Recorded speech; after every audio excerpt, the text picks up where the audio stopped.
Hey there, folks. Welcome to this week's episode of the audio podcast, the long-awaited return of the audio podcast. Sorry for the delays of the uploads of the audio podcast. Lately, I apologize deeply for that. Lately, the shows have been going over 4 hours or more, and it's difficult to upload some of those longer audio files to Anchor, so I've been a bit behind on that. Apologies. But tonight's show was only an hour and a half, so we're good. This audio should upload fairly quickly and post. And obviously, if you're hearing this, it indeed has posted successfully.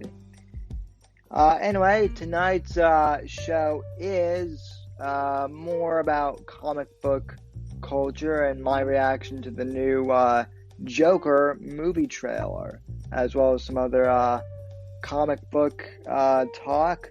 Now, the reason I titled this comic book culture part 1 is because hopefully in part 2 I will have one of my friends on to discuss more about comic book culture and kind of where we're headed in terms of the relevance of comic books in pop culture here in the next few weeks. So I'm very excited for that, but this was just kind of my personal primer on that. Plus I also played a video of Carl too, who is a famous YouTuber, and he's kind of like Jackass meets a woke investigative journalist. So he recently infiltrated a furry convention, so I played the video of that, and that was pretty hilarious. And of course, I also discussed a little bit about Owen Benjamin tonight, because what podcast of the Whitfield Report would this show be without that? So anyway, folks, strap in for a wild ride. It should be a good episode, and I want to thank you so much for listening to the show, and enjoy the podcast. Thank you, and God bless, and God save this great nation.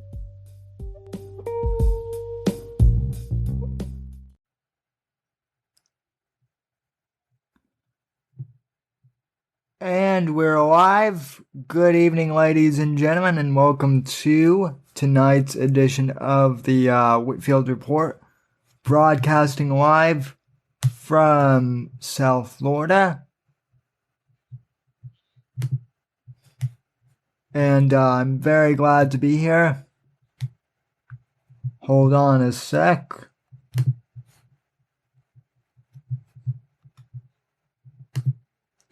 Sorry, just had to pause the live stream chat here for a sec. Or rather, pause the live stream on Google Chrome. Otherwise, I would get playback. Anyway, I want to thank each of you for joining me here tonight. If you're able to watch us live, as always, contact info as usual. You can follow me on Twitter and Instagram at SamW_NGC, hashtag Whitfield Report. You can follow me on Gab and at Sam Whitfield, Facebook.com/Whitfield Report. As always, subscribe to the podcast on Apple Podcasts. And it should be a pretty great episode tonight. Speaking of the audio podcast, I am going to be uploading the last few episodes of the Saturday edition to the podcast feed. I haven't done it in a few weeks just because some of our episodes have gone on for over 4 hours, and it's kind of hard to upload longer podcasts and audio streams that are 4 hours long. It's harder to upload them all into one file, so I'm gonna have to probably break those down. In case some of you guys are subscribed on Apple Podcasts and wondering where the podcast is, I just have to upload them. I'll do that tomorrow probably after afternoon when I get some free time, and I'll upload tonight's episode as well. Alright, so tonight's episode is kind of going to be a lighter episode in tone. I'm going to be talking a little bit more about comic book culture. In particular, I want to discuss one of the trends that has kind of been popping up in comic book culture. It's the age-old question of, is social justice invading comic book lore, or how is it invading, and when is it not invading comic book culture? And this actually has to do with, in particular, the new Joker trailer that came out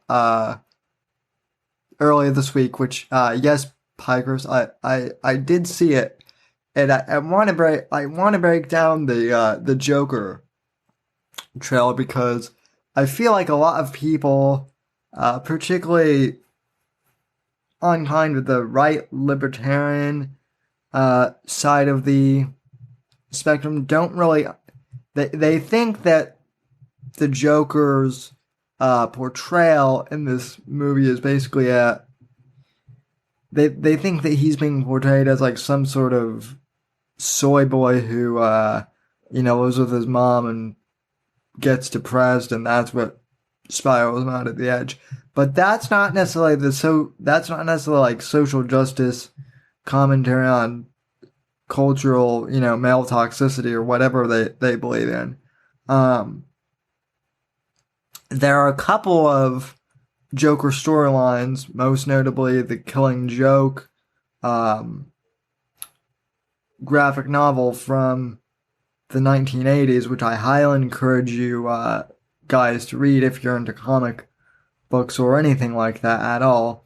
The Killing Joke is basically one of the most, if not the most famous kind of Joker origin story out there that really examines human psychology and what really does it take for someone to break.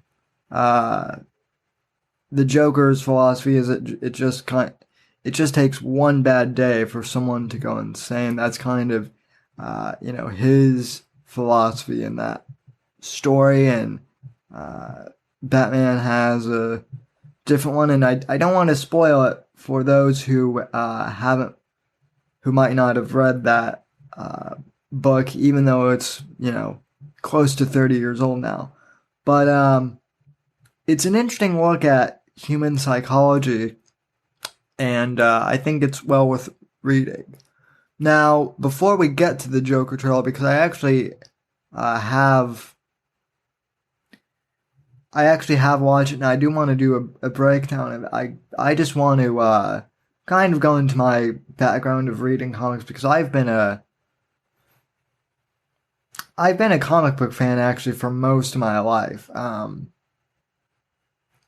Even before I got into politics, really, from the time I was like 6, 7, I grew up with Batman the Animated Series. Most kids who grew up in the 90s and early 2000s, like myself, if you watched cartoons of any kind as a kid, you probably watched Batman the Animated Series as well. It was very influential to me as far as comics go, and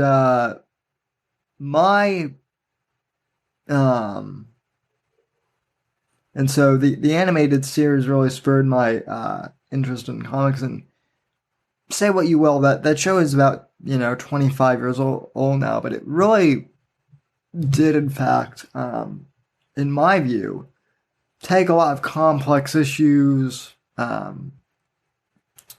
Like obviously they had fun episodes for kids, some which were funny and mindless, like uh,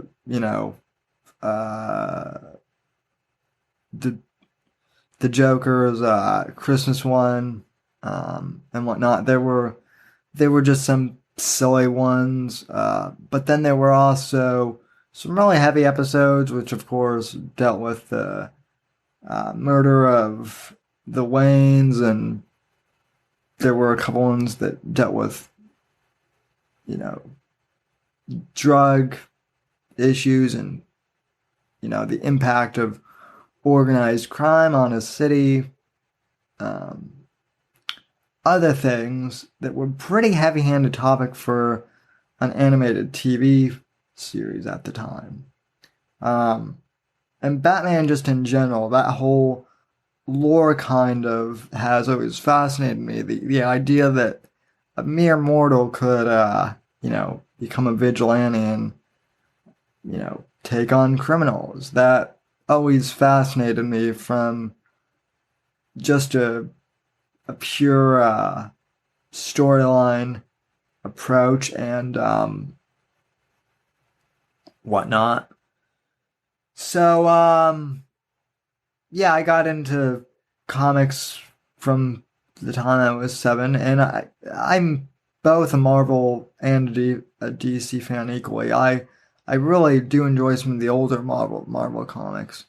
I will say though that probably around like 2012 and whatnot was when I stopped reading comic books. Like, not in general, but that was when I stopped subscribing to a bunch of them because it wasn't even so much that I felt that comics were becoming too social justice y, although I guess now they kind of haven't, but it was more, I was, you know, I just didn't have enough time to read them, and just the storylines weren't that great. And, by that time, this show had kind of taken over my interest. So, what little spending slash hobby money I had in high school,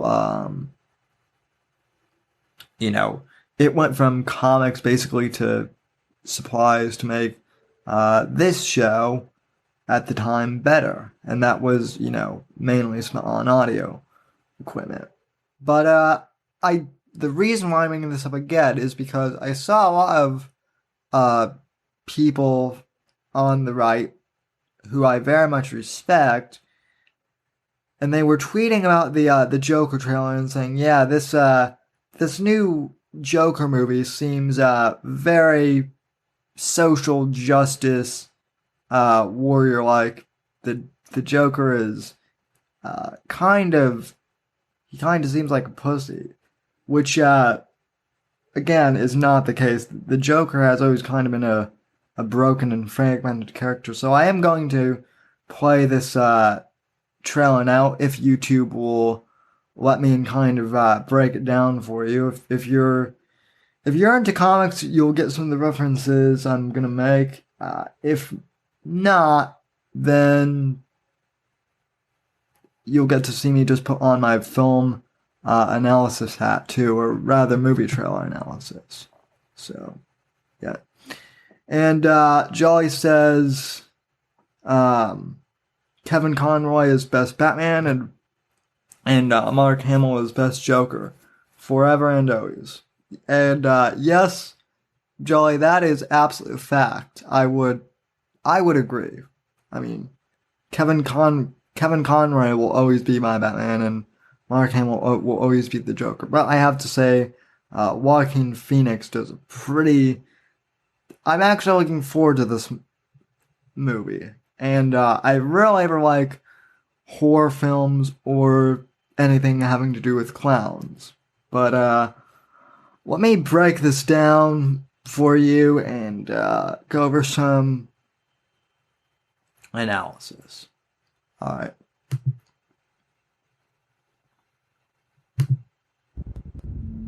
Arthur, does it help to have someone to talk to?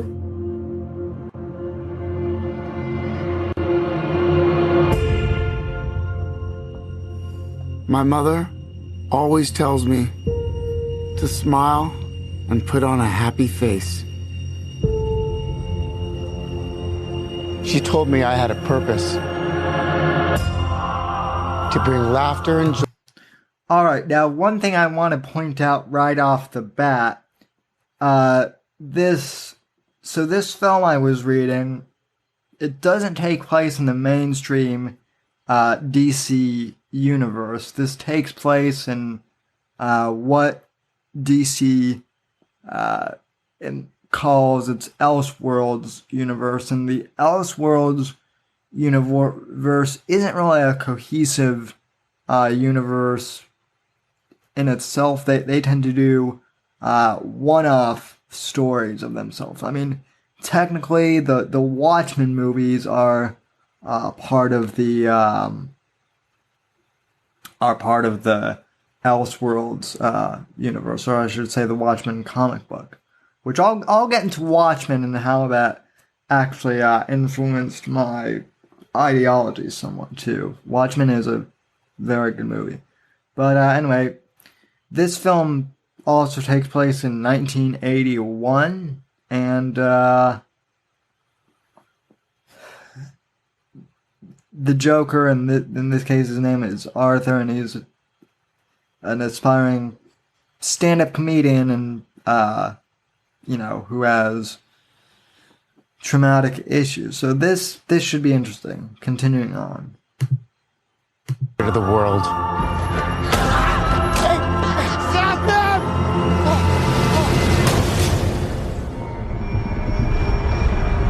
Is it just me? Or is it getting crazier out there? I do want to point out too, Mersh and Royce on ROTC, they pointed this out. So Joaquin Phoenix apparently lost a whole lot of weight for this movie, and it shows. Now, people thought that this thing on his back was like a tattoo. That's a bruise, I guess, from him getting hit by that sign. The lighting in this film, too, is very reminiscent of the Watchmen films, a very dark scenery. I also took some film courses in college, so I'm versed in this stuff. But just the cinematography is very, very darkish. I like it as opposed to more of the mainstream DC films. Smile, though your heart is aching. Smile, even though it's breaking. When there are clouds. That's Arkham Asylum that we just saw in the in that last shot there. Now he's inside the asylum with some guy who's screaming. In the sky, you'll get by. What? If you smile to your fear and sorrows. Okay, pretty excellent Joker laugh, if I do say so myself. That's one thing I never really felt like Heath Ledger's Joker, although, now don't get me wrong, Heath Ledger's Joker was iconic in its own way. But, those people are also saying, oh, well, the, Heath Ledger's Joker is the best of all time, it's the definitive version. Well, no, Ledger's Joker was kind of its own interpretation. The Joker in that film was more of like an anarchist type who, as Alfred said, in The Dark Knight, just wanted to watch the world burn. This one seems a little more rooted in the comics, in terms of aesthetic, more of like the cold, brooding serial killer. Again, the lighting in this scene in the color palette is very reminiscent of some of the shots from the panels, I should say, from The Killing Joke movie.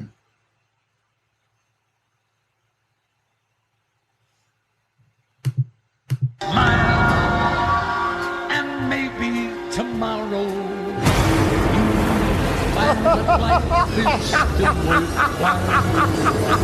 If you What's so funny? just Freak?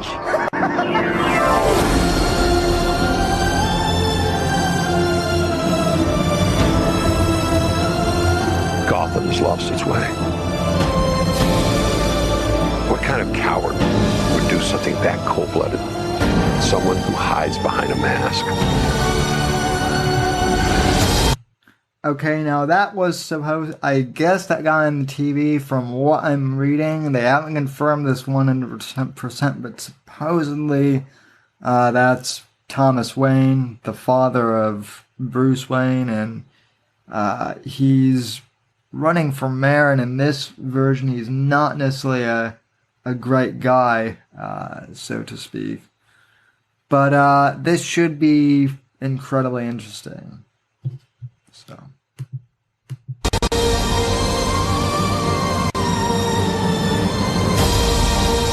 I used to think that my life was a tragedy.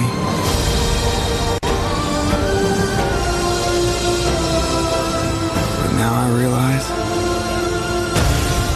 it's a comedy.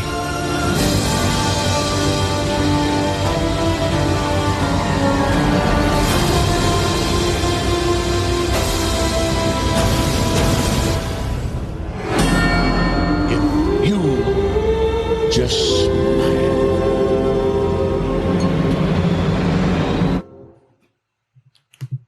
So, very well done as far as movie trailers go, I think. And again, this is more of a psychological thriller, and I guess from what some people are saying, part of the horror genre as well. Now, I'm not a big fan of horror films. I am more of a psychological thriller fan. But anyway, yeah, this one definitely looks interesting.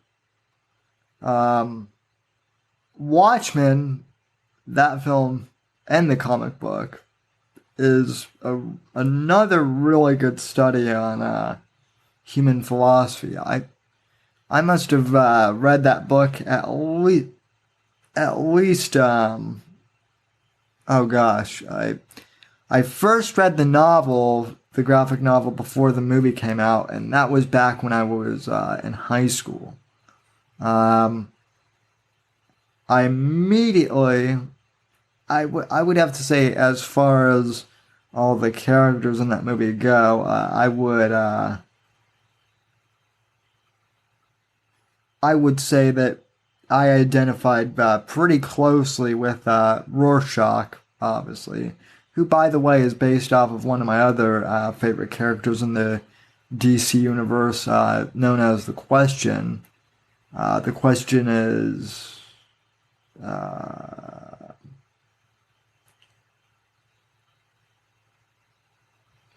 The Question was more of a libertarian Zen character fighting, inner city drugs. That was a very dark comic too in the 80s. The 80s had some just really great novels and whatnot. So, anyway.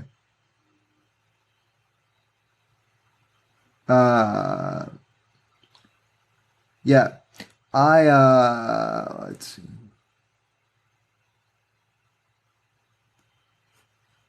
So I'm just reading through some of the comments for a sec.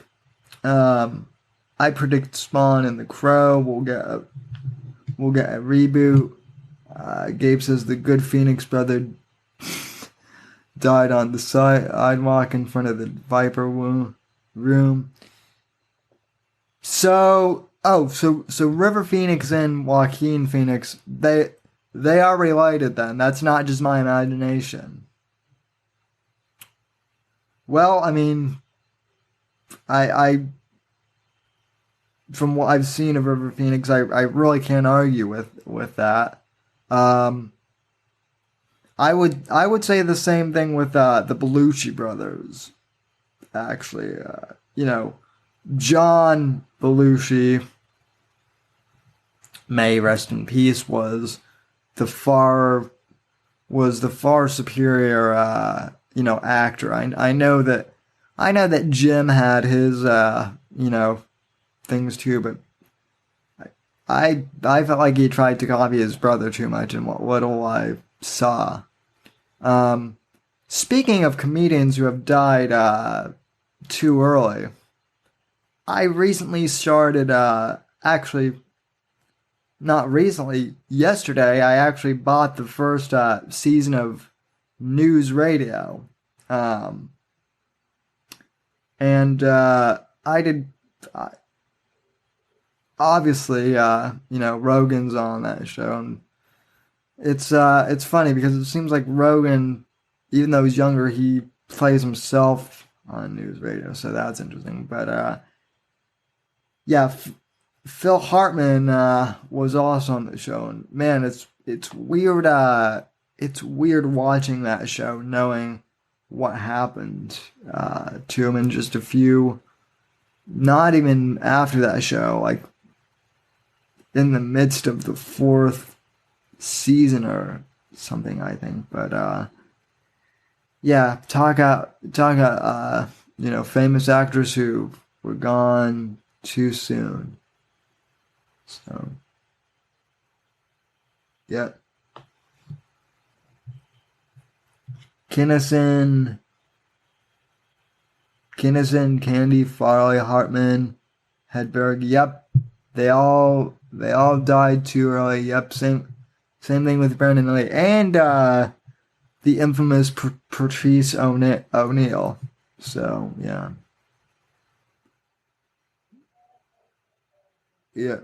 Well, Rogan's not dead yet, Pychris.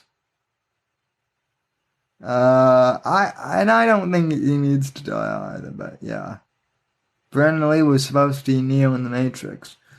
That's interesting.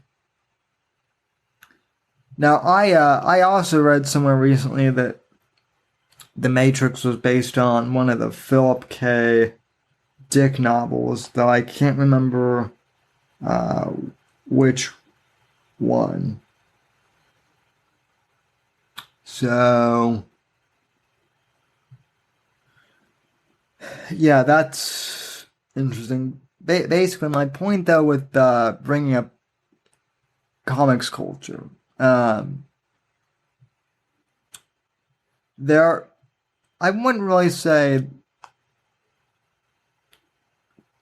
that comics should be politicized, although I think they are.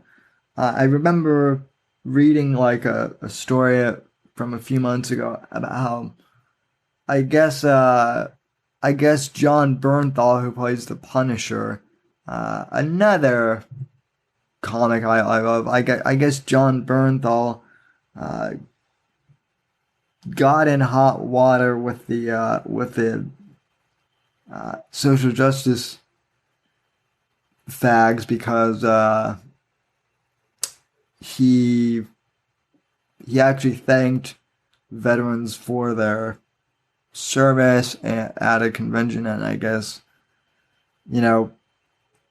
I guess he said something like he's pro-gun, and well, obviously he plays the Punisher, so I don't know why those people would freak out, but yeah, I mean, the social justice warriors are trying to ruin comic books like they are with everything else, and I don't, I think it's stupid.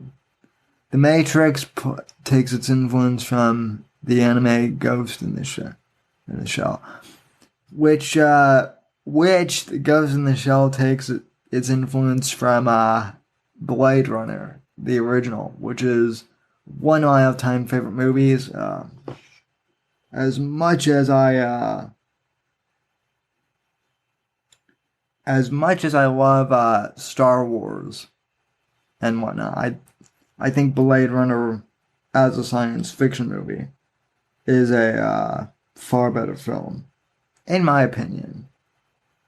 Just as far as science fiction films go. But anyway, if there's anything else comic book related you would like to bring up, feel free to do so in the chat, and I'll try to cover or answer. But in the meantime, I wanted to break down this video. I know that Mersh did so on his show, I think on Thursday, but Carl, our one of my favorite ship hosters on YouTube, did a hilarious infiltration of a furry convention, and I don't know if Pikers will like this or not. But I at first I thought that Carl was just insanely weird and whatnot, and believe me, I guess Carl is insanely weird, but he's weird in a charming way, in a kind of charming way now. I find his ship hosting antics to be, almost endearing in a really weird sort of way. I like it. So I want to break this down because I just found it so entertaining. So anyway, this is oh, and by the way, the fact that Carl went into Dallas, Texas for this is absolutely hilarious. And so anyway, here is this isn't the entire thing, but someone did a pretty hilarious compilation of Carl 2 at a furry convention in Dallas, Texas. So let's roll the tape and break this bad boy down.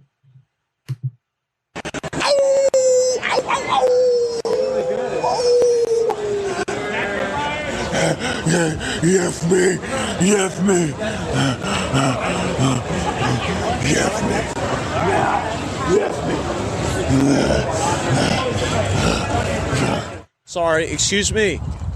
Furries, hi furries. Listen, is there free parking here on Sundays? Sundays? No, we just parked up there. It's like $5 for 12 hours.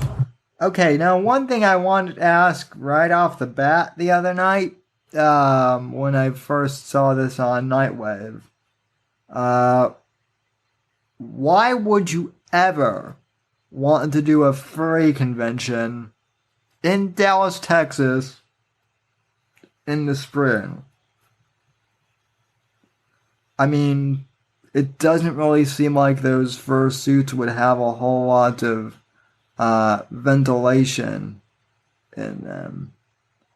But at any rate, this should be interesting. There are just some really funny moments here.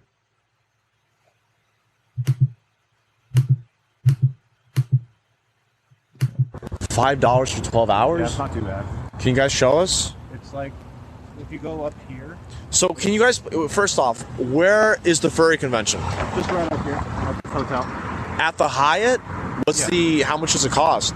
A daily pass was like $35. Right. It was like $60 for the entire thing. $60 for the entire thing. Yeah. 1 second, I'm live streaming right now.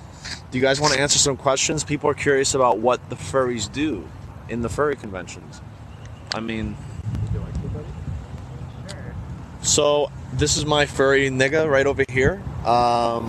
What do you guys want to ask? What's your name? I'm Buddy. Yep. Buddy. Okay, this is Buddy. So, are you into yiffing? Okay. I really like giving things out to people to make a good impression. I Right. like to make people smile. That's why I'm here and why I like doing it. Such Understood. as, let me give you a little souvenir. Oh, wonderful. So this is a yiffing emblem. And what about you, man? Like, what do you guys Enjoy have? your day.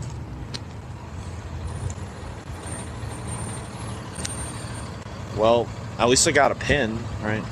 All right, guys, I'm gonna just pay for parking like a non-degenerate, and then I'm gonna go, you know, do what furries do, which is have sex with each other in mascot costumes. All right, let's go do that. Perfectly socially acceptable behavior. Let's go do that. Okay. Got my little pin right over here. Okay, I'm just gonna pin that. Are you guys here for the yiffing convention? The yiffing convention. How much is that? Like $5? No, it's about 500. And you gotta have a mercy for it. I have a yiffing badge. Look, do you see it? I'm ready to yiff. I'm ready to fuck in a mascot badge. costume right now. Are you guys ready? I know you are. You like to fuck dogs. What's up? What's up? How are you? Oh my god. So, are you going to be like... I by the way, I love when Carl does that well, when he does his fag impression. It is one of the funniest things I've heard, because he does it so incredibly. He does the worst stereotype of a gay guy so well. It's hilarious to watch. A dog or something? Like, what are you going to try to be for me?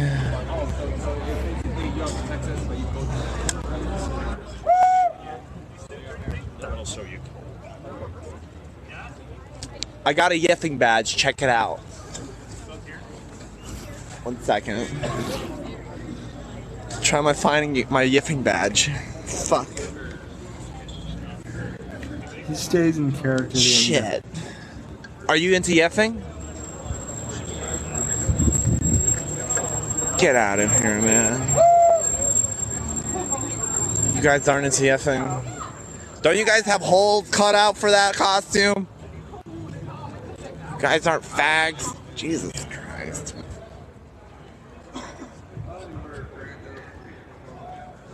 Actually, I think it's called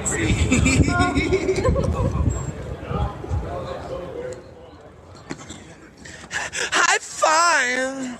So fucking hot. Oh Yeah. my god. Are you into yiffing? Oh my god. Can you define yiffing for He me? freaks that guy out. No? Guy just runs away. But you wouldn't know what yiffing is, right? I've never even heard of that word. Come on. Hey man, I mean, can you be impartial about this question? Because everyone's just like running away from me when I ask it. What is yiffing? Can you define what yiffing is? Yes. Yes. Furry version of sex. Based upon the sound that a fox The makes. furry version of sex? Yeah. Okay. That's is based been upon the since like the sound of 90s. That term came out in like 90s, mid 90s. Right. I honestly have found my home here. I honestly think I belong here. Are you a furry? I am a furry. You're a furry 100%? Yes, sure, 100. Oh, I am a furry. What is with that choking mechanism that you got? Yeah? It's a collar. Collar. It's not a choker? It's It's a legit collar. I don't wear a collar because I'm a wild animal. I'm a feral. Hyena, fox, they look bad in the collar. He's a bad fox. You got a big belly. You got a big belly. Yeah. I do not. I'm a wolf. You're a wolf as well? Right. Are you... Jolly Roger in the chat goes, that nigga just right, Naruto ran the fuck up. Oh my god, that's so true. If Carl did that to me though with that voice, I would pretty much run off as well. Just hilarious.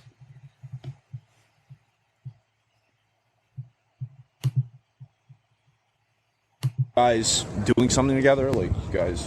We roomed together. Yeah, Oh, he's you the token entourage. So have you guys ever like triple yiffed? No. Pikers in the chat says, I'm afraid I found this hilarious. Yeah, but, I mean, Pikers, how can I put this? As far as furries go, you're, normal. So, convention centers need more flamethrowers. Yeah, for science. So, yeah, true. Don't do that. I don't do sex. I'm saying that you're the top bun, he's the bottom bun, and you're the filling. Yeah. And next thing you know, you got an ice cream sandwich. How about that? And you guys are yiffing. That means you're dressed as Sonic the Hedgehog. You're dressed as Vegeta for whatever reason. Vegeta? Yes, Vegeta from Dragon Ball Z. And you're dressed as SpongeBob. I don't have any sexual interest. I don't know. He sold me at SpongeBob. Are you kidding me? Look at that shit. Are you? Look. Do you see that? Do you not see that? No. Is that not? Oh my god. I mean. Also. She's fat shaming. What was oh that? my god, it's a SWAT cat. You get that? I'll get a gumby. You called me a her. SWAT cats. I called you a her? Mm-hmm. Are you non-binary? Is that what it's called? What are you? Trans. I'm a boy. You're a boy. Yeah, there they are. Amazing. That's a SWAT cat. Yeah. That's amazing. SWAT cats. Are you also a boy or? Last time I checked. Understood. Supposedly it's optional, but you can only deal with that once. So. No, I completely agree. Do you guys do like that kind of yiffing? Oh, look at those guys in the night. Amazing. Why? Listen, I'm not kidding, man. Like, would you fuck those? Like, if they were actual. I mean, would you fuck them? Like, just be honest. Became buying gay in the first place. If you were buying gay, would you fuck like those furries? Like, just be. Are we talking about be honest. Like, are you turned on by any of this? Like, I'm serious. I mean, look at that gyration right over there. Do you want to hit on that? Do you want me to go like? I'm like the best furry pickup artist there is. I'm just being straight up with you. Right. Best furry pickup artist. Do you want me to try to like, I don't know, seduce them a little bit? No. Like, this is street attraction 101, man. Like, you either get laid doing that or die trying. That's what 50 Cent wrote in his new book. You know 50 Cent, right? Yeah. Get rich or die trying. Not me, nigga. Yeah, right? Yeah, I know what you mean. Right. So, nigga, do you know what I'm saying? So I'm going to go forward and... Are you going to try... We're running a boot camp right now. This is a live boot camp. Live pickup boot camp furry edition. All right. Live yiff boot camp. Let's roll. Yiff boot camp. Your name is Giorgio Gonzalez. Okay, you're Martinez. I'm Carlito. Okay, man.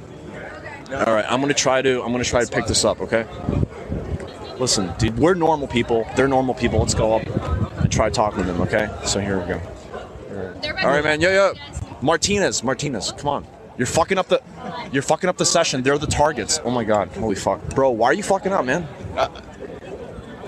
You gotta lay this down for them. We're talking about calibration. We're talking about upping your game right now. What are you congruent right now? Are you congruent? Like, are you comfortable with your mind state right now? That's what I'm saying. Absolutely. Okay. Coming for the kill. Come on. Martinez, come on. And just... Oh, likewise. I want to see your name again. You're doing well, dude. You're doing well. This is a... Holy fuck, you're creeping me out. You got such big eyes. Holy shit. Such massive eyes. Massive anime eyes. Listen, Martinez, you're doing really well, though. Like, you have to head on her a bit more aggressively. Women are into aggression in terms of... You just assume my gender? I mean, absolutely. You're pink. You have feminine traits. Absolutely. No. Oh, they're gonna get you. Yes. Now. You are really pissing off and offending a lot of people. Please leave. Come on. He's being creepy. I'm being creepy? I'm teaching Martinez right here how to pick up chicks. All right? Pick them up. Chicks. Oh, how heavy? There's chicks right here. Look at these beautiful ladies. So you have a large frame. You have the appropriate height, man. You can pick up any of these, I mean, like, look, dude, like, you got what it takes, man. Just slip it in real quick. Know what I mean, nigga? Oh my Yeah, you don't want to assume age. Assume Oh my age? God. How old are they? Age. Are you like 5 years old? Like, what's going on? No, but minor, yes. Horrible. Yo, Yes. please keep the camera off of me, and Yeah, any no. footage you've Okay. had of me, delete it. All right, understood. Hi, sir. Is this a public domain? It's a public domain, right? I think so. Understood. Thank you so much. No problem. Oh my god. Just to reiterate, yiffing. Yeah, there's minors here. This is disgusting. I have to maybe get out of here potentially. Yiffing is sex and mascot costumes. This community has a huge prevalence in it. One of the guys said that 1 in 3 of these guys has sex with one another in a costume. All right, there's a big prevalence. There's actually a large prominence of pedophilia in this community, from what I understand. There's a lot of articles on it. Guys, just be careful. Be careful around here. Well, this is interesting. This is Dallas, Texas. I was coming here to, learn about, country music, and now I'm here. Now Carl has got his fake country accent on too, which is absolutely hilarious when he does that.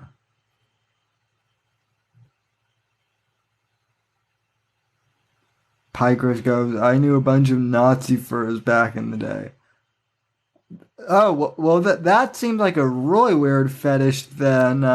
You've got the Nazi kink and the furry kink. Wow, that's weird. That's like weird on top of sadistic on top of like more weird and sadistic and evil stuff too. Surrounded by furries. It's a very wonderful place. It's a wonderful place. 20 ounces on the blind, my nigga. Whose dicks is bigger? Who never knew another nigga till they pull the trigger? Come on. Yo, what do you have to say? I mean, if I know that you're not comfortable talking, Spyro, what are you? Spyro with, what are you? I don't understand what the fuck you are. Spyro Mango. Okay, this is Mango, apparently. I mean, your head's supposed to be substantially bigger than the rest of your body, but I'll give you that trade-off. I mean, like, someone had to design the costume for a human being. But in any case, oh, look at that. Yeah, fuck yeah. I'm sorry. Did I shake you up a little bit? I'm so sorry. All right, Mango, listen, I'm going to go yiff upstairs, okay? I got to get a mascot costume on, right? I'm going to go upstairs, get another person involved, right? We're going to go yiff. All right, man? Get a high five. So, you guys know anything about yiffing? I mean, yeah, you guys, okay, I'm going to go yiff Some of these upstairs. people have to know that Carl is Just leave these guys alone, guys. These are some highly incisive people. These guys are on the economy. So just please be aware of who you're insulting, okay? These are the true masters of our economy. These are the people that shape our society. Critter brings up a good point. How much are these people spending on costumes?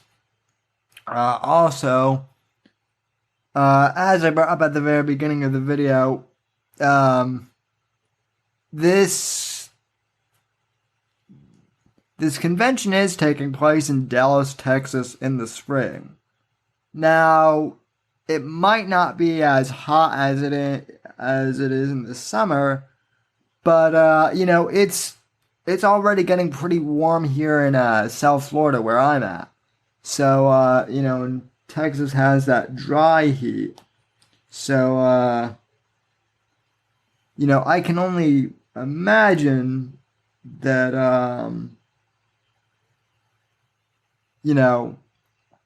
it gets hot. That it must already be hot in Texas too, and I'm sweating. I'm sweating just thinking about the temperature in some of these furry costumes. So, but Sam, you're into comic books and fandom like that. So what about Comic-Con? How is that different? It's different for a multitude of reasons, but we'll get into that. So,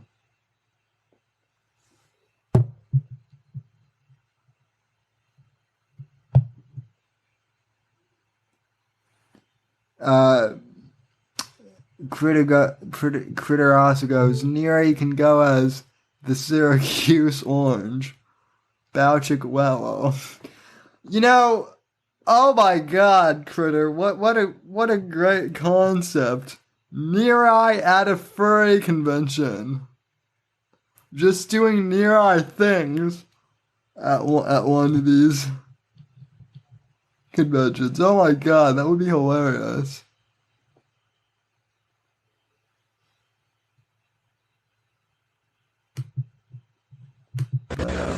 Are you into My Little Pony?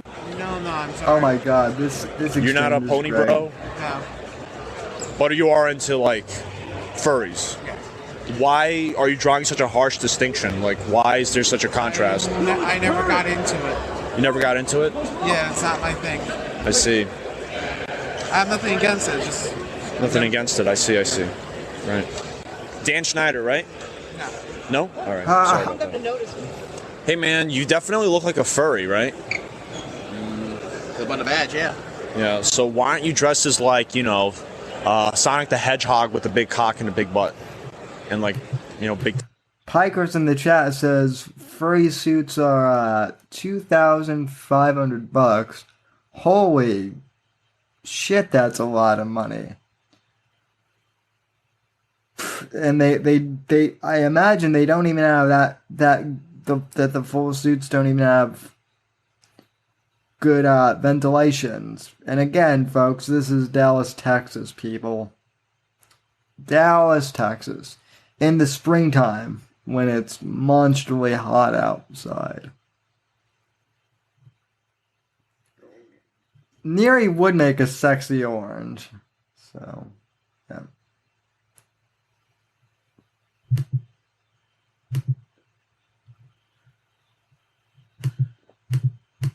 I mean, is that a thing?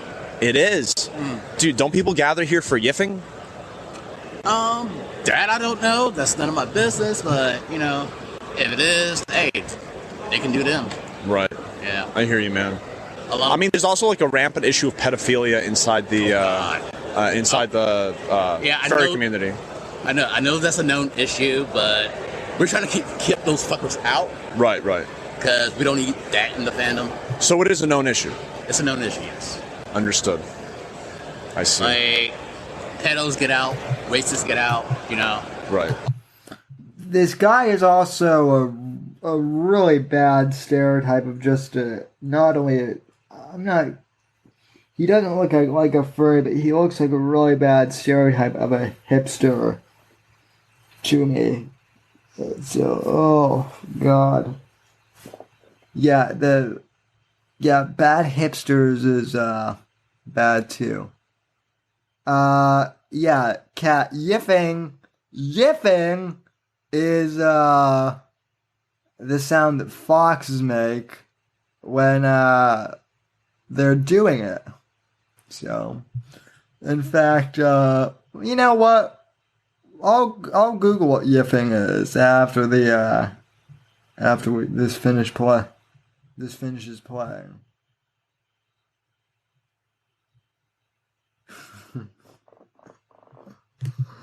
Nero would be at a furry convention asking to get juiced.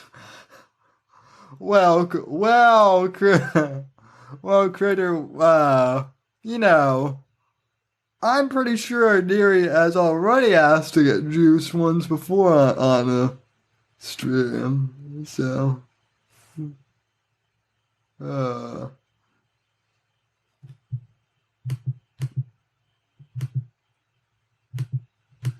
No, I hear you.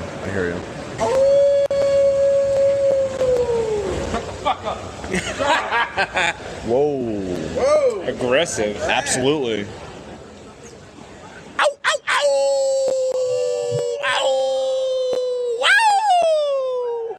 Real nigga on the block. Are you guys with that? Real nigga on the block. Not as good as last night.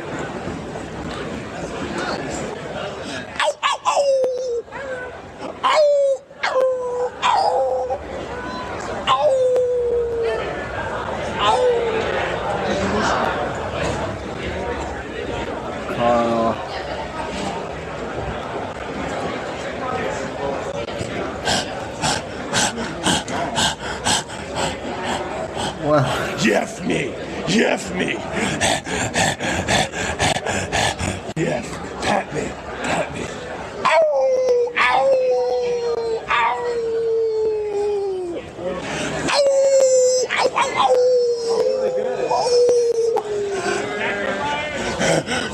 Yef me! Yef me! Yef me! Yef me! Even all the furries are like... I mean, only 50% of these people are pedophiles. It's not that bad, you know? Only 50%. Chef salads. Edgy. Dude, look at that hot-ass mouse. You wanna fuck it? Oh dear. Call me a mouse. What's up?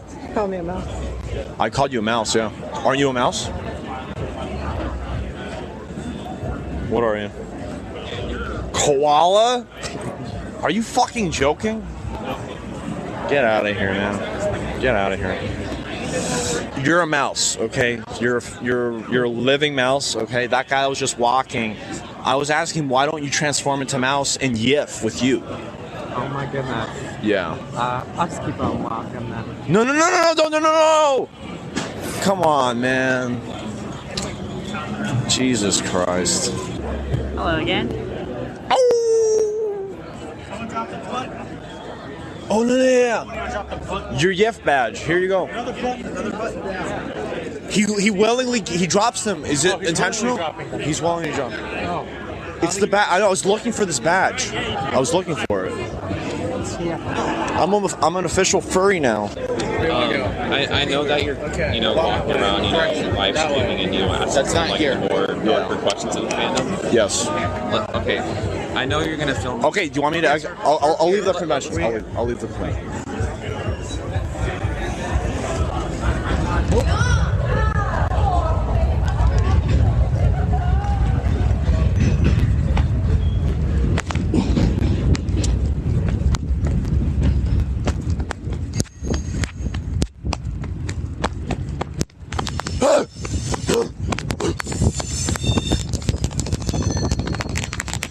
This is so freaking bizarre. I can't stop watching. Me neither. Cap. Fuck. I just love when Carl runs like that though too. Fucking yes, man. Alive.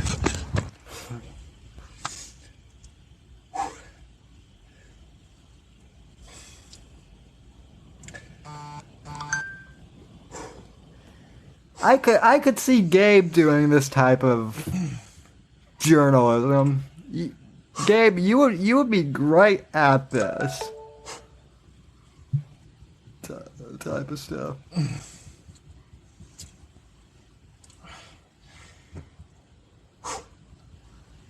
Okay. All right. Let me take a breather.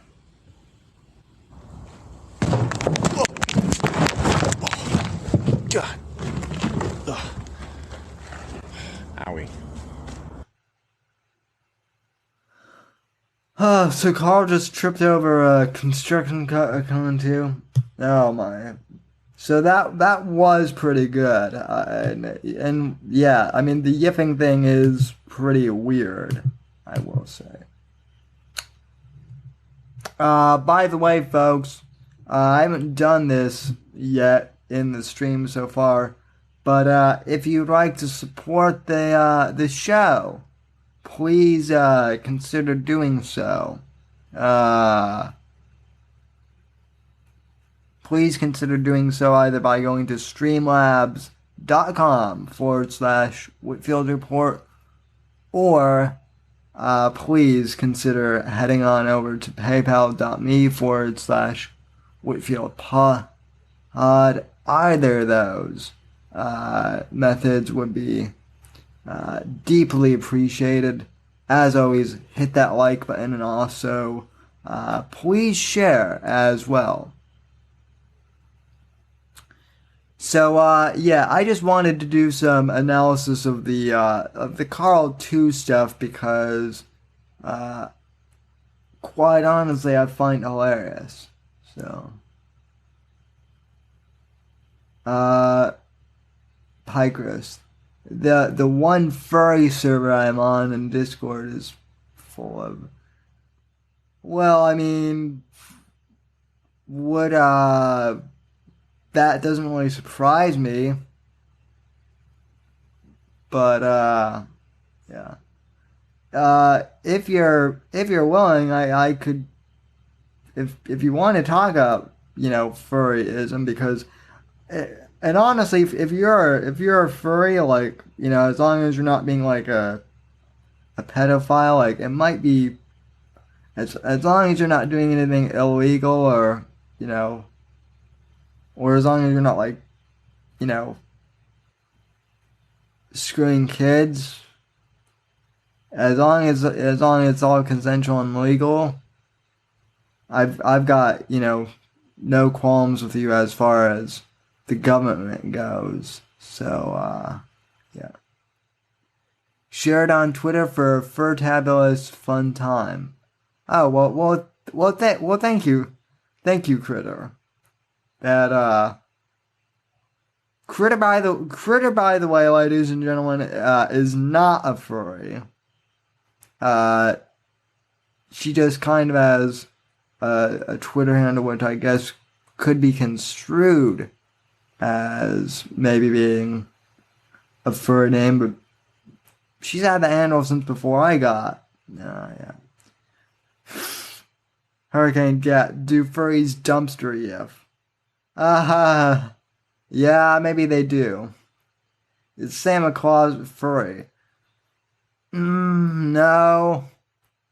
I'm not. I'm a closet heterosexual male. Oh wait, no, I'm not closeted about that at all. So, no, I'm a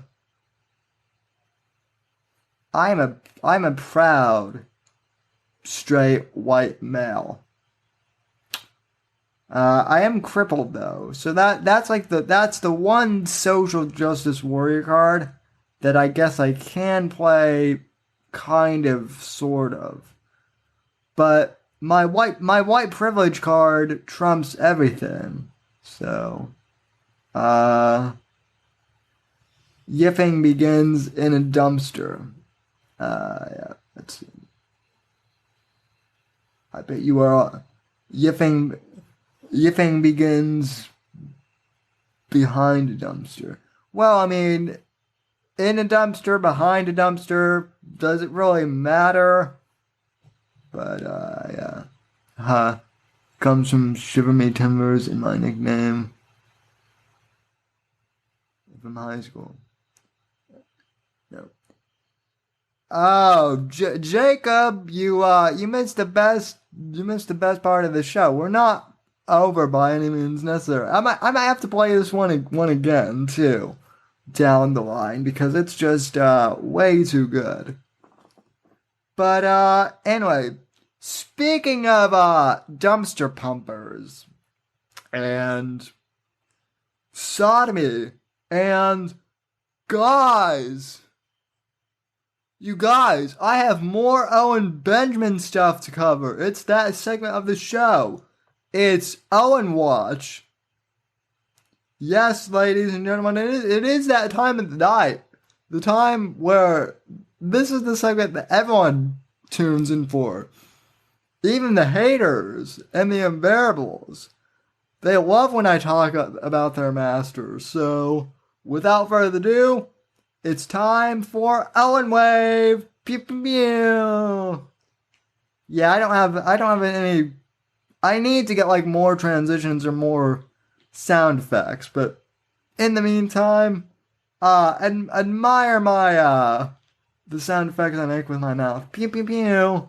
Also, please hit that like button and please consider contributing. Streamlabs.com/Whitfield or PayPal.me/WhitfieldPod. Anyway, though, in tonight's Owen Wave segment, where to start? Oh, yes. So, ladies and gentlemen, I was going to open a beer here on stream, but I decided not to because our dear friend Owen has decided to pursue the path of righteous sobriety. And, I'm proud of our friend Owen for deciding to go down the path of sobriety. But he now has a new and challenging... He has a difficult path to walk down because apparently it's hard to talk about the JQ without, alcohol. As you guys will see. So this is Owen talking about why he decided to quit drinking. Allegedly. Oh, and this clip comes from our good friend Johnny Arcade. So let's roll this tape. I'm not drinking anymore until at least winter. I caught myself doing wizardry on myself. I re-listened to the last episode and I just sensed that I was not being honest with myself about how I can't do as much garden work and be a dad and do comedy and all this stuff and be hungover ever. And it's a winter activity for me. It just is. It's just, I could sense in my own tone that I was like, yeah, it's no big deal. I just looked at my feet and there were beers. It's like, oh no, I can't drink now. And so...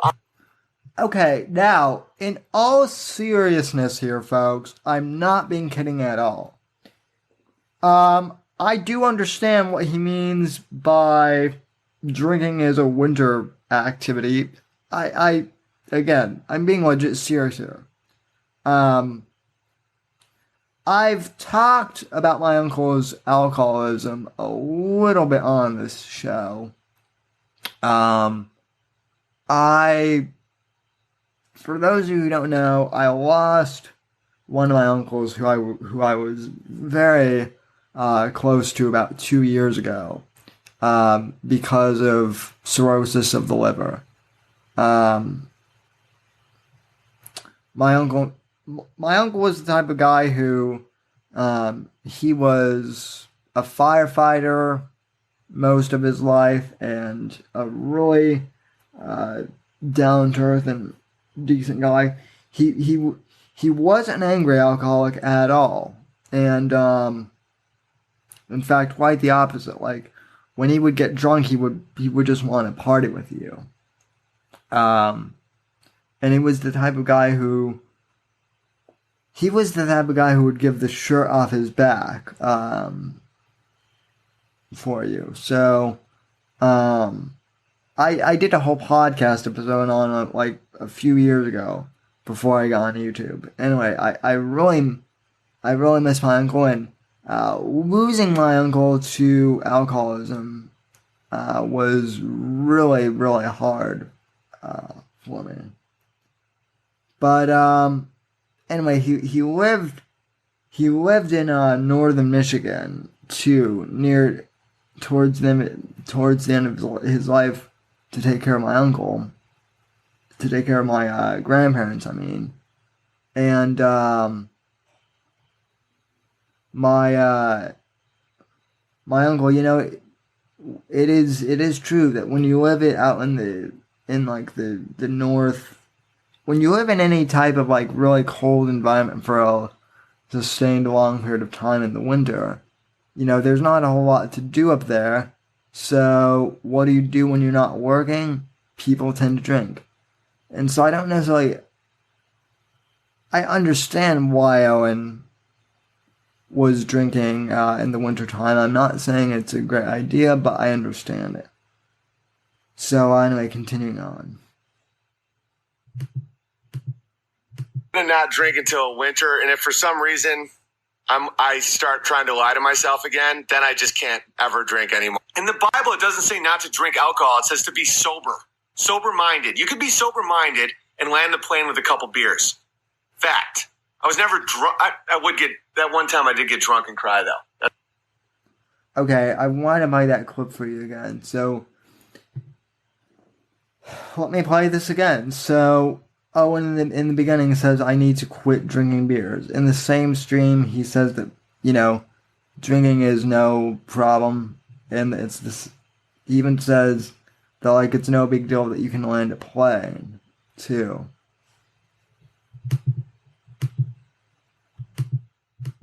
I'm not drinking anymore until at least winter. I caught myself doing wizardry on myself. I re-listened to the last episode and I just sensed that I was not being honest with myself about how, like, I can't do as much garden work and be a dad and do comedy and all this stuff and be hungover ever. And, it's a winter activity for me. It just is. It's just, I could sense in my own tone that I was like, yeah, it's no big deal. I just looked at my feet and there were beers. It's like, oh no, I can't drink now. And so I'm going to not drink until winter. And if for some reason I start trying to lie to myself again, then I just can't ever drink anymore. In the Bible, it doesn't say not to drink alcohol. It says to be sober-minded. You could be sober-minded and land the plane with a couple beers. Fact. I was never drunk. I would get, that one time I did get drunk and cry, though. Okay, now, this is weird to me for a number of reasons. First,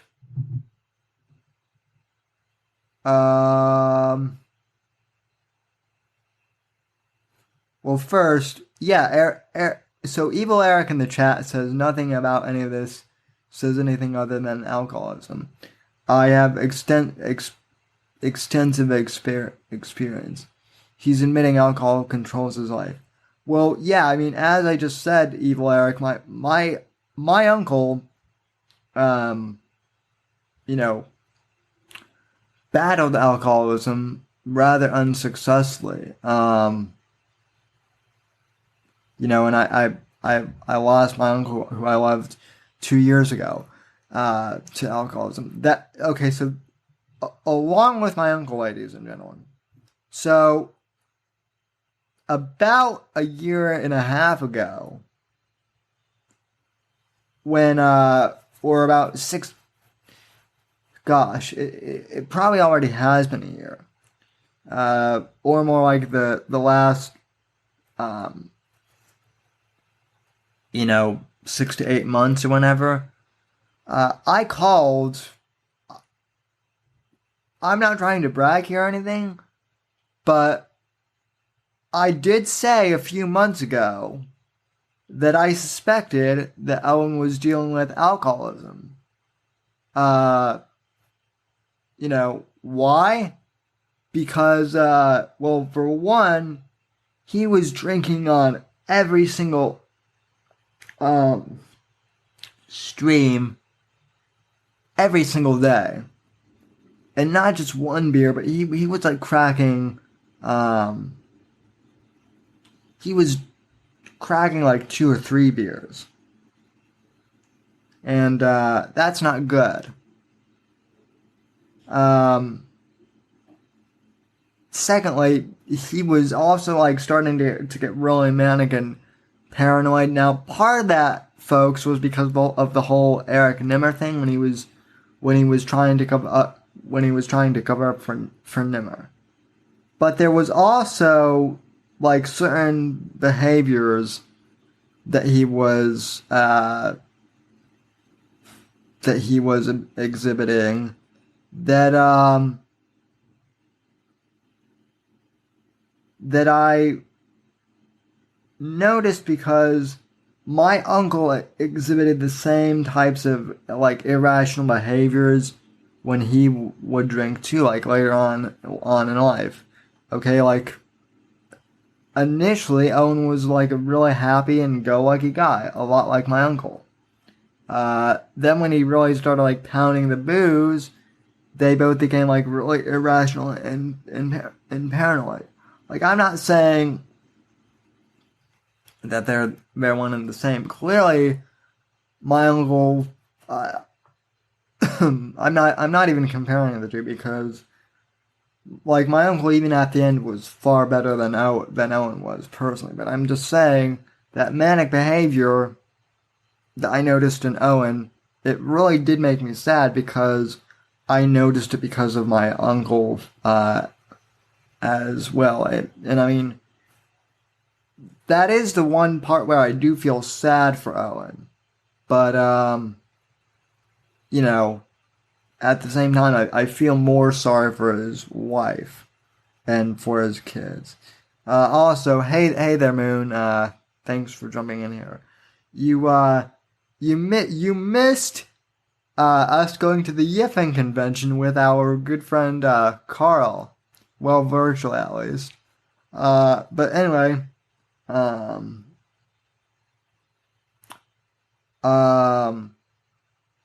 where was I? Oh yeah, Owen's alcoholism. So,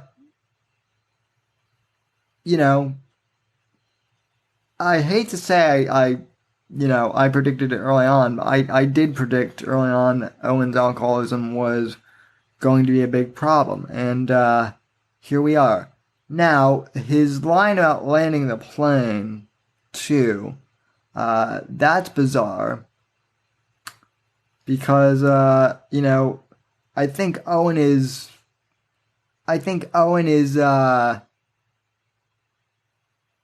he was referencing that movie Flight with Denzel Washington, I think, where he plays the pilot and, crashes the plane, and it's revealed that Denzel Washington's character is the pilot. Hold on a sec, folks. I've got it. I'll be off camera for just a sec. Here, I've got to plug in and get the power adapter. Okay. Yeah. Alright. Let me take a minute to read some messages. The Moon says Carl is king. Owen is due for another spiral any day now. Yeah, well, I mean, is that really any surprise? Owen is the king of spiraling. And Carl is the content king. Eric brings up an even better point. He's always in a spiral, and yeah, it is in varying degrees. So, yeah, the whole landing, in fact, let me pull this up real quick, ladies and gentlemen. Because I don't think I'm too far off here with any of this. Let me go to YouTube, ladies and gentlemen, and let me pull some shit up.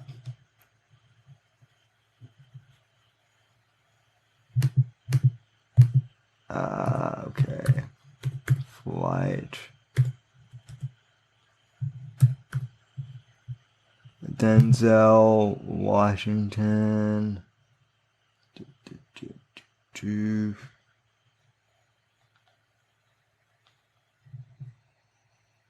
Okay, there's a scene where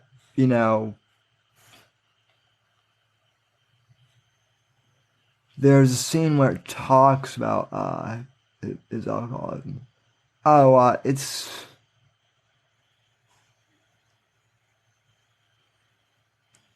the beginning. Well, hopefully I can play this without getting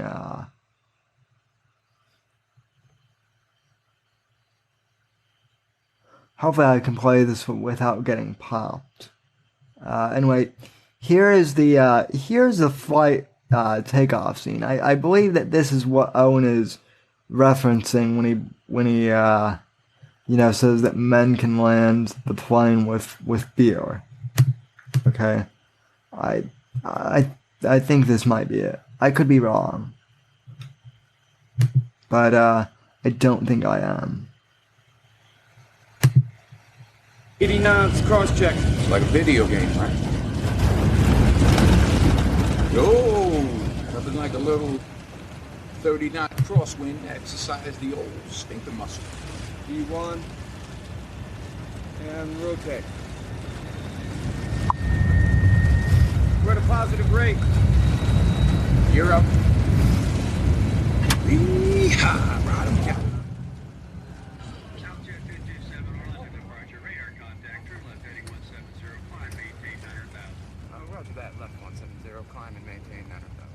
Now keep in mind, Denzel Washington in the movie has had like a couple of scotches in him or something at this point. I'd say severe turbulence, definitely severe turbulence. No meal service today.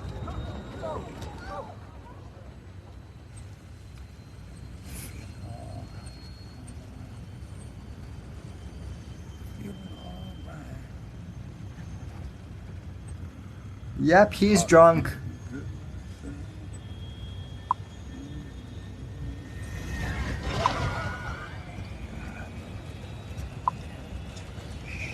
What are you doing?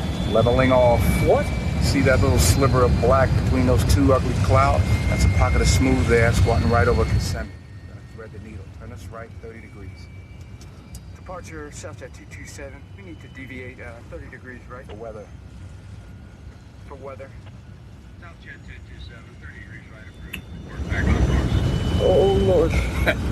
Can't help you now, brother.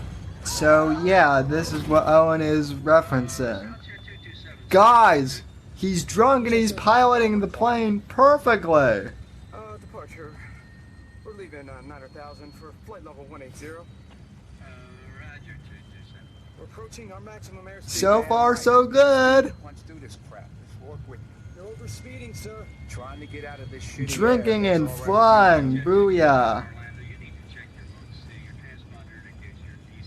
Departure, this is Southjet 227. We're experiencing some rough air, encountering some severe downdrafts. We're in alkaline now. Oh yeah, also I'm experiencing alcoholism, guys. Your airspeed, you're way too fast for this rough air. I'm right on the line. Settle down.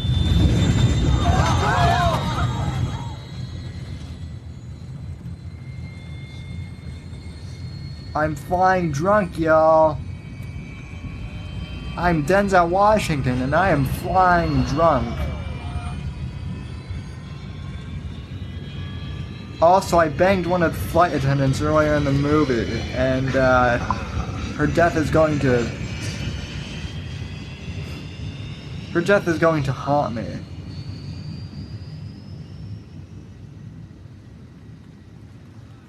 Thank God that's over.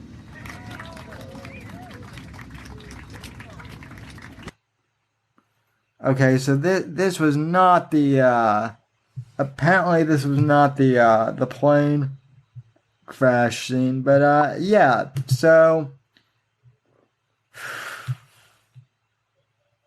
okay, yeah, I'm not going to play the I mean I was already risking a lot playing just the 3-minute clip and not getting popped, but yeah, I mean Denzel's character, they didn't show this clip, but he takes like 3 shots of whiskey, like from those hotel minibar things, and later on that movie is revealed that he has like a coming to Jesus moment, and he reveals like that he's been drinking. The whole entire movie is also about like his struggle with alcoholism too, how he's just like constantly drinking. It's a good movie, but yeah, I bring this up because Owen also made a few days ago. He also made a few comments a few days ago about how drinking is associating with landing the plane, and weed is associated with dumpster pumping.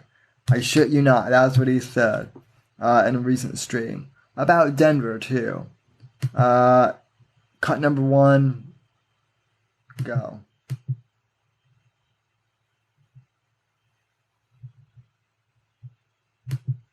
I need alcohol to talk about the juice. This is why I know weed's worse than alcohol. Because if you go to Denver, there's a million places to buy weed, and you have to go to special stores to buy beer. Because beer is associated with men landing the plane, and pot is associated with homosexuals taking in their ass, their mouth, and anywhere they can get it.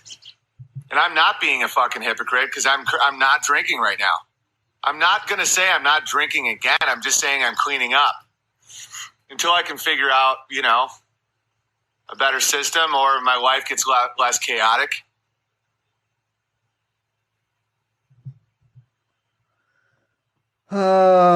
Let's play that again. There's so much to unpack here.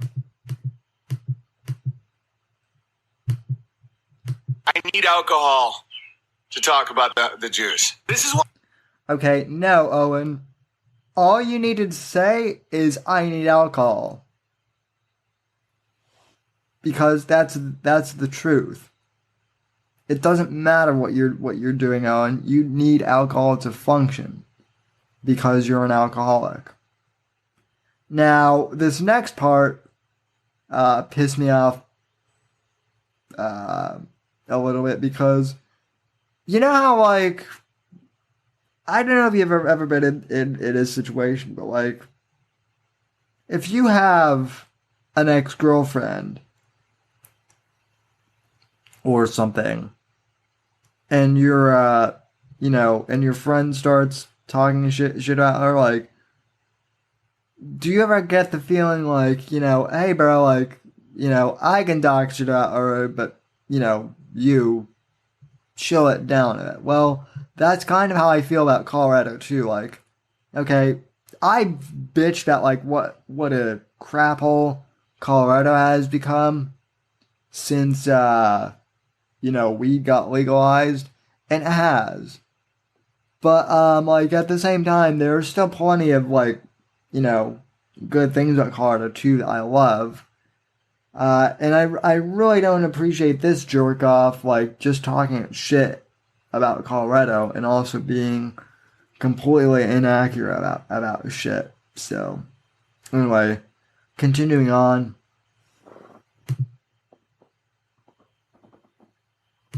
Weed's worse than alcohol? Because if you go to Denver, there's a million places to buy weed, and you have to go to special stores to buy beer. Because beer is associated with men landing the plane, and pot is associated with homosexuals taking in their ass, their mouth. Okay, Owen, you've got that reversed, buddy. Like, yeah, there are liquor stores in Denver, but I can also go to King Soopers, which is like the supermarket chain in Denver, and I can buy booze in Denver pretty much like anywhere else you can buy booze. But you still do need you need to go to specialty stores to buy weed in Denver. And you can only pay cash for weed too.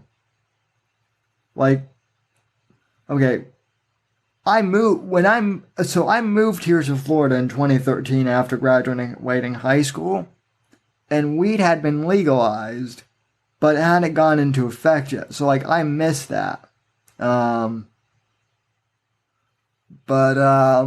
Okay. The moon says I just ate some edibles. Am I gay? Am I gay now? Well, Moon, do you really want me to answer that, buddy? Do you really want me to answer that? I mean, I've heard your voice. I've heard your voice. I'm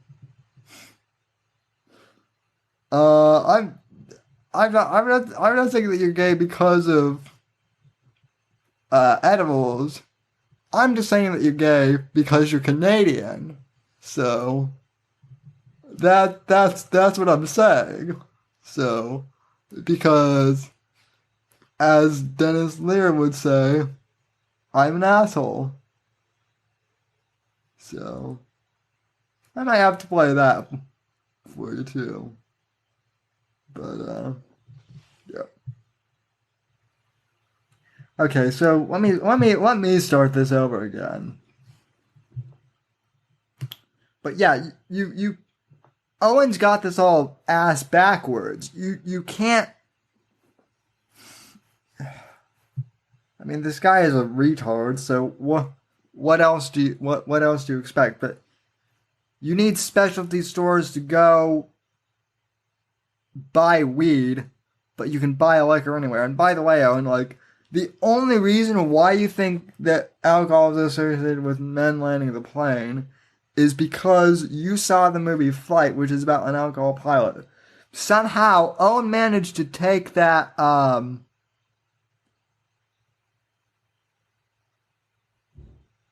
Owen managed to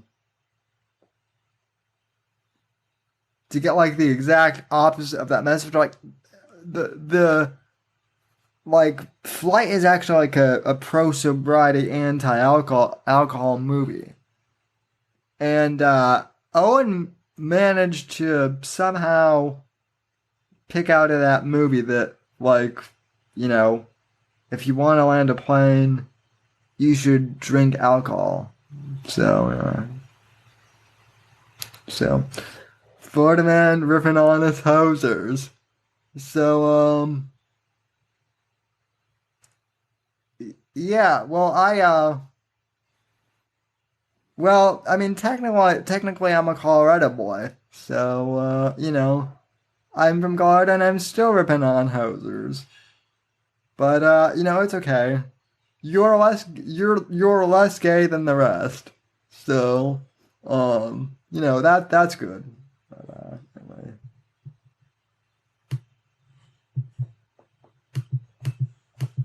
I need alcohol to talk about. Okay, that's all you needed to say, Owen. I need alcohol. Okay? The juice. This is why I know weed's worse than alcohol. Because if you go to Denver, there's a million places to buy weed, and you have to go to special stores to buy beer. Because beer is associated with men landing the plane, and pot is... Again, that's not the point of the movie Flight, dude. Like, rewatch the movie, Mr. 147 IQ. Okay. Hurricane Cat goes, I'm catching a flight to Denver. So, damn, you got me there. It's not like Colorado is Canada of the U.S. or anything. Well, I mean, it kind of is, Moon. I'll on it. Yeah, Boulder is definitely the Canada of the U.S. for sure. So, yeah, let's see. Associated with homosexuals taking in their ass, their mouth, and anywhere they can get it. And I'm not being a fucking hypocrite because I'm not drinking right now.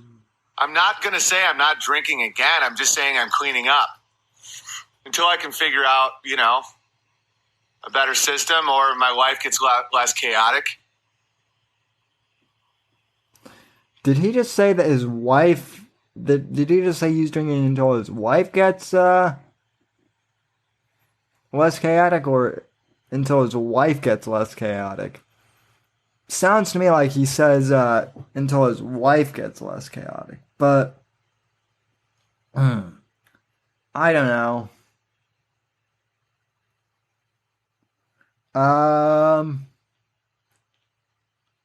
Alright, so for those of you who missed this, now that the moon is here, I have to play this again.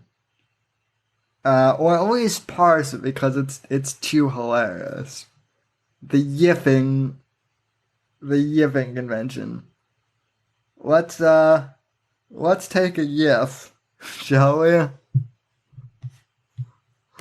Oh, Carl. I love you, Carl. In the most heterosexual way possible.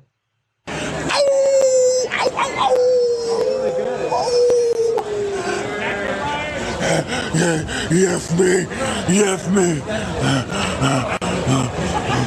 Yes, me. Yes, me. I wonder if Owen yiffs. Sorry, excuse me. Furries! Hi, furries. Listen, is there free parking here on Sundays? Sundays? No, we just parked up there. It's like $5 for 12 hours. $5 for 12 hours? Yeah, it's not too bad. Can you guys show us? I know you saw it. Okay, let me So fast can you guys, forward to the best, first off, where is the furry convention? Just right up here at this hotel. At the Hyatt? I'm in a mascot costume right now. Are you guys ready? Okay. I know you are. Okay, here. So fucking hot. Hang on, I've got to fast forward this a little bit. At least I got a pin, right? All right, guys, I want to just pay for parking like a non-degenerate. My favorite part of this video is coming up here in just a second. Do what furries do, which is have sex with each other in mascot costumes. All right, let's go do that. Perfectly socially acceptable behavior. Let's go do that. Is it just me, or does Carl look like Justin Timberlake? I think he looks like I think he looks kind of like Justin Timberlake, but yeah. Okay. Got my little pin right over here. Okay, I'm just gonna pin that. Are you guys here for the yiffing convention? Yeah. How much is that? Like $5? No, it's about 500. I'm pretty sure that the moon wants to yiff. I have a yiffing badge. Look, do you see it? I'm ready to yiff. I'm ready to fuck in a mascot costume right now. Are you guys ready? I know you are. You like to fuck dogs. What's up? Oh my god. So, are you going to be like a dog or something? Like, what are you going to try to be for me?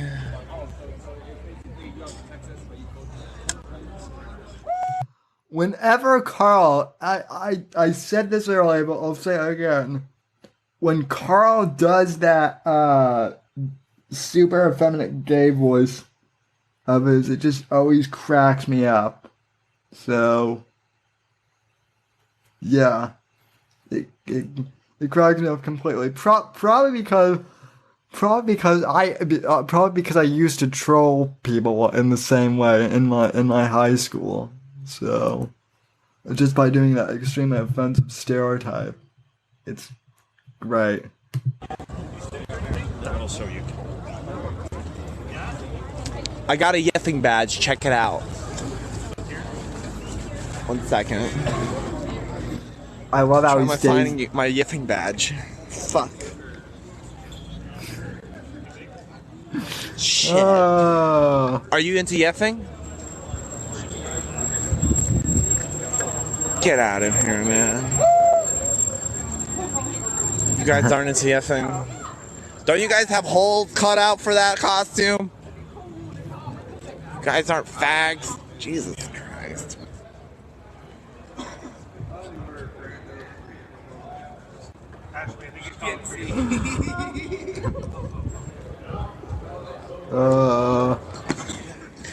High five! So fucking hot. Yeah. Yeah.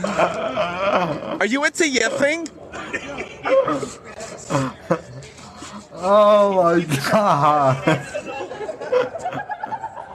Can you define Oh yiffing my for me? god. That is by far the best part of the video. Hang on, I've got to go back and replay that.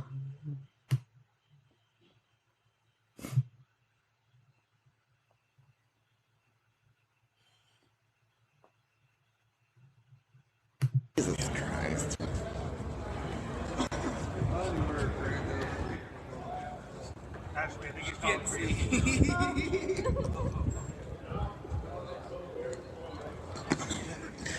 High five! So fucking hot. Yeah. Yeah. Are you into yiffing? Oh my god. Can you define yiffing for me? The guy's run is hilarious too. The guy makes that guy the way he makes that guy run is hilarious too. So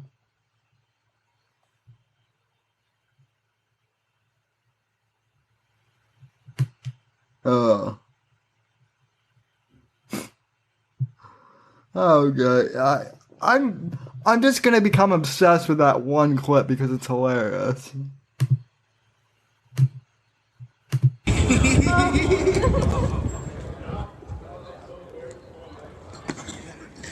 High five! So fucking hot. Yeah. Yeah. Are you into yiffing?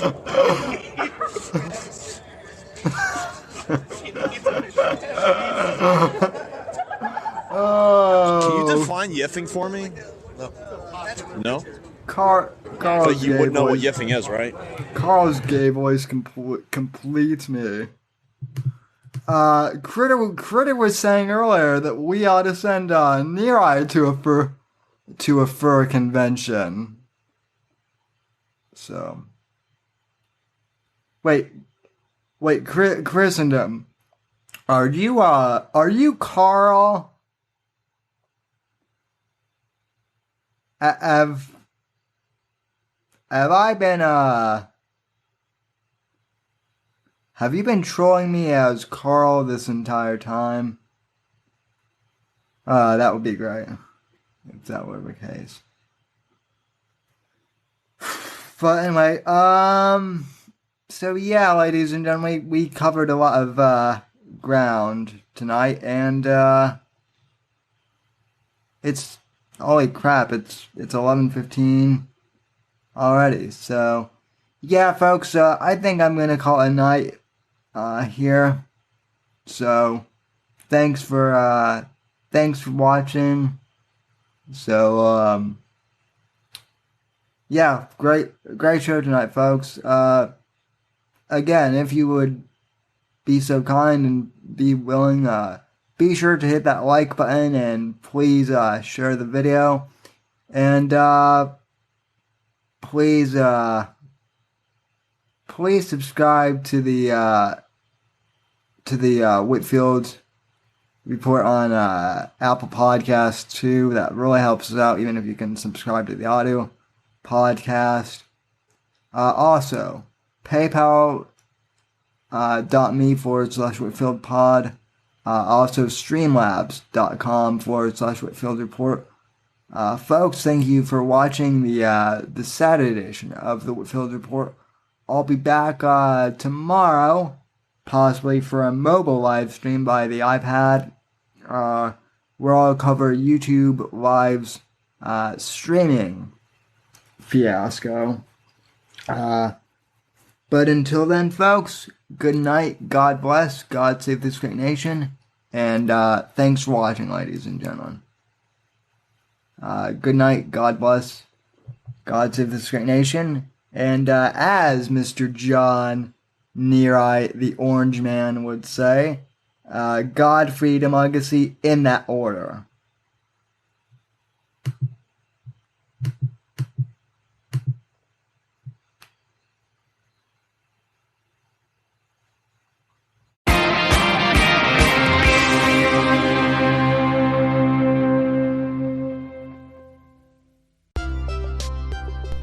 Hey there, folks. If you've made it this far to the end of the podcast, I'd like to thank you very much for listening to the show. You are the ones that make it possible for me to make an income from podcasting, and I greatly appreciate that just by listening to our show. You are helping us gain ad revenue. However, if you would really like to help support the show, I encourage you to please donate to the podcast and become a supporter of the show. You can head over to anchor.fm/Whitfield Report and click the support this podcast button and choose the amount that suits you to support the show. Or you can click the link in the show notes and it will directly take you to that page. If you can support the podcast, I really, really appreciate that. Anything that you can do to help out is greatly appreciated. Even if you can't afford to help financially support the podcast, I encourage you to please go on iTunes or Apple Podcasts or Stitcher and please leave this podcast a positive 5-star review. That really helps us out here at the Whitfield Report. Thank you for listening, and I'll see you next episode.